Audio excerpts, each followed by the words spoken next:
суварбулгарском руническом письме знак «Ш» выглядит как кириллская буква.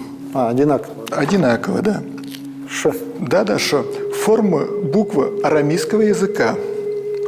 Шин имеет похожее графическое изображение с варбулгской руной.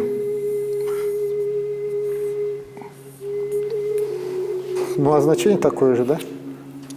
А значение шин. Руна шан восходит к понятию «доверять» и придает хозяину надежду, уверенность в себе.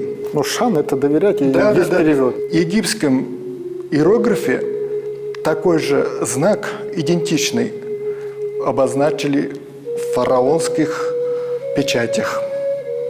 Они известны как шан. Получается слово «доверие», да? Да, Печать, значит, можно доверять этому. У этой руны еще есть другое значение. Руна шот.